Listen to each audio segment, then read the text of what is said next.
এখনো যে বাস্তবতা তাতে সংরক্ষিত নারীর আসন প্রয়োজনীয় এবং সেটা আরেকটা স্তরে যাওয়া, মনোনয়নের চাইতে সরাসরি নির্বাচনে যাওয়া, সেই স্তরে যাওয়ার ব্যাপারে আমরা আমাদের সিদ্ধান্ত কিংবা আমাদের দীর্ঘদিনের রাজনৈতিক অবস্থান আমরা প্রকাশ করেছি।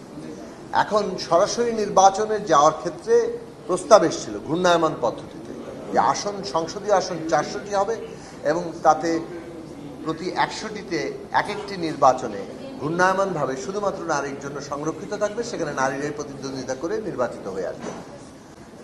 এতে 4 বারে বাংলাদেশের প্রতিটি সংসদীয় আসনে একজন করে নারী সংসদ সদস্য আমরা পেতে পারতাম এবং 20 বছরে বাংলাদেশের রাজনীতির ক্ষেত্রে একটা গুণগত পরিবর্তন ঘটত।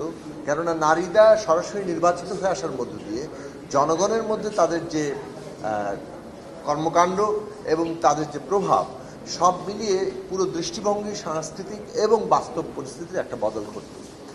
এখন সেই প্রস্তাবে আমরা দাঁড়িয়েছিলাম, কিন্তু এখানে রাজনৈতিক ঐকমত্য তৈরি হয়। অনেকে বলছেন যে ঘূর্ণায়মান ব্যাপারটি জটিল এবং এটা বোঝা যাচ্ছে না।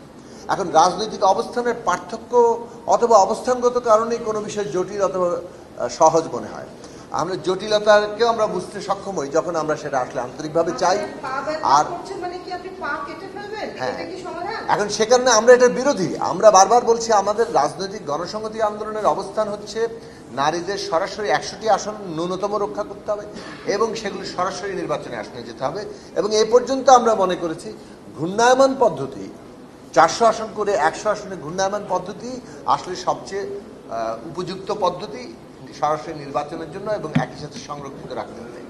এই দুটো শর্ত পূরণ, আপনি সংরক্ষিত রাখবেন, সরাসরি নির্বাচন করবেন, দুটো ঘূর্ণায়মান ছাড়া অন্য কোনো পদ্ধতি আসলে এখানে পাওয়া যাচ্ছে না, যেটা একই সাথে আবার দ্বৈত প্রতিনিধিত্বের সমস্যাকেও সমাধান করে। কেননা দ্বৈত প্রতিনিধিত্ব আমাদের সাংবিধানিক বিবেচনায় এটার একটা সাংঘর্ষিক ব্যাপার আছে। ফলে আমরা দ্বৈত প্রতিনিধিত্ব থাকতে পারবে না, অন্যদিকে আমরা সংরক্ষিত রাখতে হবে এবং সরাসরি নির্বাচন করতে হবে। তার জন্য সবচেয়ে উপযুক্ত পদ্ধতি হচ্ছে ঘূর্ণায়মান পদ্ধতি। এই ঘূর্ণায়মান পদ্ধতি যদি আমরা গ্রহণ করি তাহলে বাংলাদেশে একটা উল্লেখযোগ্য অগ্রগতি হতো। কিন্তু যেহেতু অনেক রাজনৈতিক দলই মনে করেন যে এই ঘূর্ণায়মান পদ্ধতি তারা জটিল অথবা তারা গ্রহণ করতে পারছেন না, অনেকে সংরক্ষিত আসনের বাড়ানোর ক্ষেত্রে অনেকের অবস্থান আছে, সুতরাং সব মিলিয়ে যে অবস্থায় আছে তাতে কোনো একটা ঐকমত্যের জায়গায় যাওয়ার জন্যে